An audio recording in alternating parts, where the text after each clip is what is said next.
Il s'appelle Lucas. Depuis l'âge de 7 ans, Lucas dessine. Des personnages, des paysages, des visages. Il dessinait dans les marges de ses cahiers, sur les serviettes en papier, sur les boîtes de céréales le matin avant l'école. Tout le monde le disait. Sa mère, ses profs, ses amis. Tu as un don en dessin, et tu devrais en faire quelque chose. Et Lucas les a crus. Maintenant, bon dans le futur. Lucas est graphiste freelance depuis 2 ans. Il gagne 1 200 € par mois, parfois moins. Il travaille 50 heures par semaine. Il dessine tous les jours. Sa passion, en somme. Malgré tout, il déteste ça. Pas les clients, pas les horaires, pas le salaire. Il déteste dessiner. Qu'est-ce qu'il s'est passé? Pour comprendre ce qui est arrivé à Lucas, il faut remonter à la source. Il y a une phrase, une seule, que vous avez entendue des dizaines de fois, de vos parents, de vos profs, de vos coachs de vie, de vos poétiques de motivation sur Instagram et j'en passe. Cette phrase, c'est choisissez un travail que vous aimez et vous n'aurez pas à travailler un seul jour de votre vie. On l'a attribuée à Confucius en 500 avant Jésus-Christ. Belle phrase, poétique. Problème, Confucius ne l'a probablement jamais dite. Elle lui a été attribuée, mais personne ne sait vraiment d'où elle vient. Elle a juste été répétée assez longtemps pour devenir vraie et s'ancrer dans la mémoire.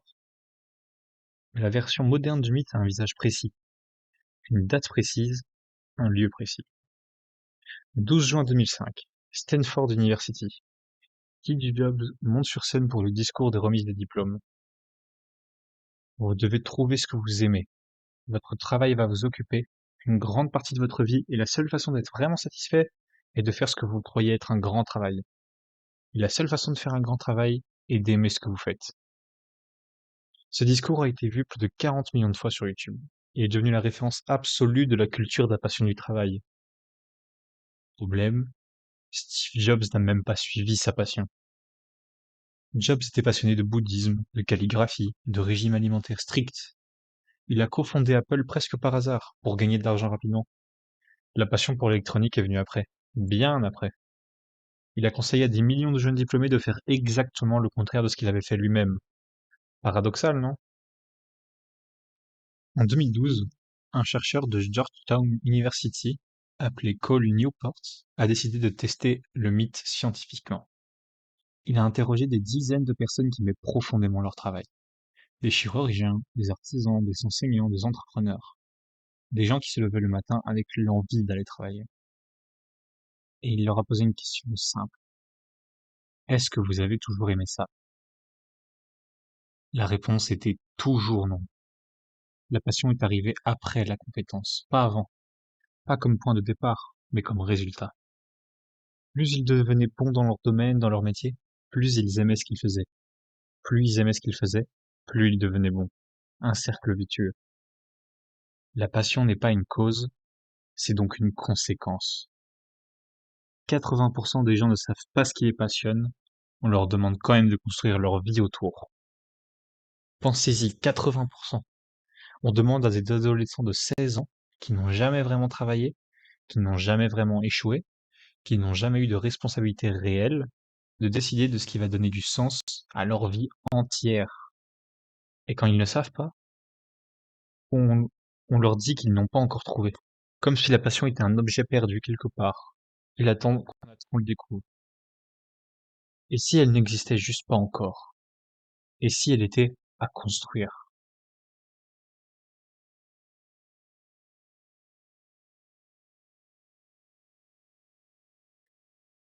Revenons à Lucas.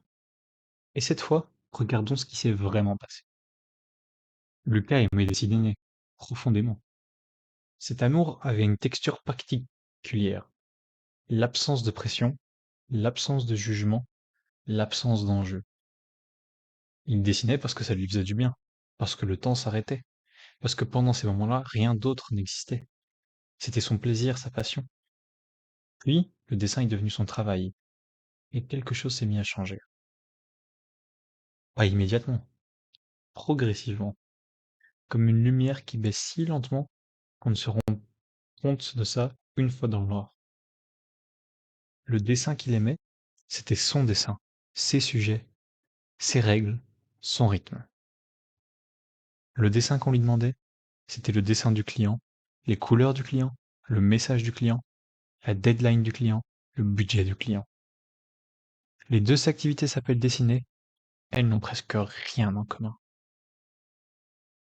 Lucas n'est pas un cas isolé, c'est un mécanisme de notre société. Le musicien qui jouait pour lui et qui joue maintenant pour lui payer son loyer.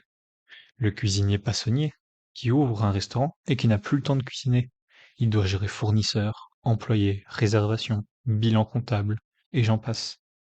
L'écrivain qui signe un contrat et qui vomit à chaque page parce qu'il écrit pour une date de sortie, pas pour lui-même, plus par passion, mais parce qu'il a une deadline à respecter. La psychologie a un nom pour ça. L'effet de surjustification. Quand une activité qu'on fait par plaisir devient une activité qu'on fait pour une récompense extérieure, argent, reconnaissance, obligation, la motivation intrinsèque s'effondre. Le cerveau réattribue la cause de l'action. Ce n'est plus je fais ça parce que j'aime ça, c'est devenu je fais ça parce qu'on me paye pour le faire. Et une fois que ce glissement a eu lieu dans votre cerveau, il est très difficile de revenir en arrière. Une étude de l'université de Stanford, publiée en 2018, a montré quelque chose de troublant. Ils ont divisé des étudiants en deux groupes. Premier groupe, on leur dit que la passion est innée, fixe, on la trouve ou non. Deuxième groupe, on leur dit que la passion se développe avec l'expérience et l'effort. Ensuite, on leur donne des tâches difficiles, des obstacles, des moments de découragement. Le premier groupe, celui à qui a dit que la passion était innée, abandonne. Le deuxième, à qui on a dit que ça vient avec l'expérience, persiste. Parce que si la passion est innée et que ça devient difficile, ça veut dire que ce n'était pas votre passion. Alors vous cherchez autre chose. Et la recherche recommence à zéro. C'est le mythe qui se mange lui-même. La croyance en la passion fixe est précisément la capacité de développer une passion. Le fait d'arrêter à la moindre contrariété nous empêche de développer cette passion. Et on ne se rend même pas compte que peut-être c'était une passion chez nous et on en passera à côté toute notre vie. Les gens qui croient que la passion se construit réunissent en moyenne 2 fois mieux que ceux qui croient qu'elle est innée. Mais le marché dans tout ça, le marché s'en fout. Le marché du travail ne récompense pas ce que vous aimez faire. Il récompense ce que les autres ont besoin que vous fassiez. Ce sont deux choses radicalement différentes. Et la confusion entre les deux est à l'origine de beaucoup de souffrances. Lucas aimait dessiner. Ses personnages, ses univers, ses histoires visuelles. Le marché avait besoin de quelqu'un pour faire des logos, des chartes graphiques, des visuels pour des campagnes publicitaires. Ces deux besoins se sont rencontrés, mais ils ne coïncident pas. Revenez sur ce que vous aimez vraiment de vos passions. Pas l'activité elle-même, ce que l'activité vous procure. Lucas n'aimait pas dessiner par amour du trait ou de la couleur. Il aimait dessiner parce que c'était son espace d'autonomie totale, parce que dans son espace, il décidait de tout, parce que chaque progrès était visible, parce que le résultat lui était propre, il lui appartenait. Ce qu'il cherchait, c'était l'autonomie, la maîtrise, le sentiment d'impact. Ces trois choses-là, autonomie, maîtrise, impact, peuvent exister dans presque n'importe quel métier, si on les cherche, si on les construit. Mais on ne lui avait jamais dit ça. On lui avait juste dit: «Suis ta passion, dessine, fais-en ton métier». Il y a un autre mensonge dans le mythe, moins visible, mais tout aussi destructeur. L'idée qu'une seule activité doit tout porter. Le travail doit vous nourrir financièrement. Il doit vous épanouir personnellement. Il doit donner du sens à votre existence. Il doit exprimer votre identité. Il doit vous procurer de la joie tous les jours. Il doit être votre passion. C'est trop. Aucune activité humaine ne peut porter tout ça en même temps. Surtout pas tous les jours. Surtout pas pendant 40 ans. Un travail ne peut pas avoir autant de fonctions différentes en même temps. Les générations précédentes le savaient.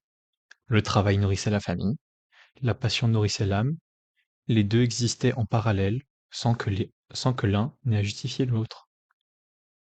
Selon Gallup, en 2023, 77% des travailleurs dans le monde ne sont pas engagés dans leur travail. Les pays où on suit sa passion ne sont pas plus heureux que les autres. Peut-être que le problème n'est pas qu'on ne suit pas assez sa passion. Peut-être que le problème est qu'on lui a demandé de faire quelque chose qu'elle ne peut pas faire.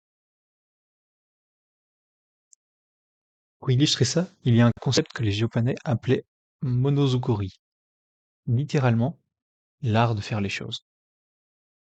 Ce n'est pas une passion, ce n'est pas une vocation, c'est quelque chose de plus simple et de plus profond. Le soin qu'on apporte à ce qu'on fait, l'attention à la qualité, la satisfaction de faire quelque chose de bien, de concret, à fond. Masaru Ibuka, cofondateur de Sony, n'avait aucune passion particulière pour l'électronique au début. Il avait de la curiosité, de la rigueur et une exigence envers lui-même. Et à partir de tout ça, il a construit une passion, brique par brique, tout en devenant meilleur. La passion de l'excellence peut s'impliquer à n'importe quelle activité. C'est ce que Aristote appelait archété, l'excellence. Pas l'excellence dans un domaine particulier, l'excellence comme disposition, comme façon d'être au monde. Un plombier excellent peut ressentir autant de satisfaction profonde qu'un artiste excellent. Ce qui crée la satisfaction n'est pas la nature de l'activité, c'est le degré de maîtrise qu'on y apporte. Ce qu'on aurait dû vous dire, c'est de trouver votre passion. C'est de développer des compétences rares et précieuses dans un domaine qui vous convient à peu près, et de négocier avec ces compétences les conditions qui vous rendent le travail supportable, puis agréable, puis éventuellement passionnant. L'autonomie ne s'obtient pas en suivant sa passion. Elle s'obtient en devenant si bon qu'on ne peut pas vous ignorer. C'est la formule de Cole Newport, et elle en est beaucoup moins romantique que Suis ta passion. Mais elle fonctionne. Sois si bon qu'ils ne peuvent pas t'ignorer.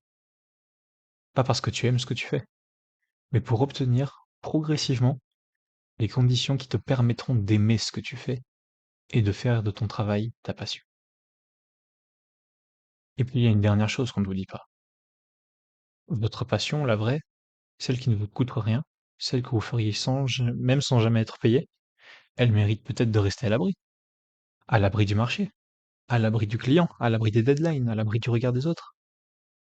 Certaines choses valent précisément parce qu'elles n'ont pas de prix. Et les en sortir, les exposer à la logique du marché, à la pression de la rentabilité, au jugement des clients, c'est peut-être les détruire. C'est en exposant vos passions, en faisant un travail, que vous les détruisez.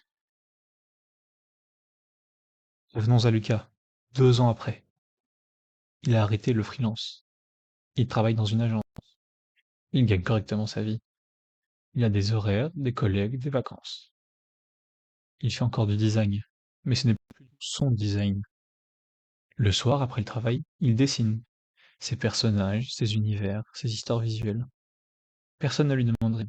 Personne ne juge, personne ne paye. Il dessine parce que ça lui fait du bien. Comme à 7 ans.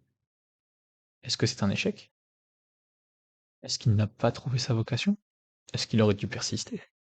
Est-ce qu'il a capitulé trop vite?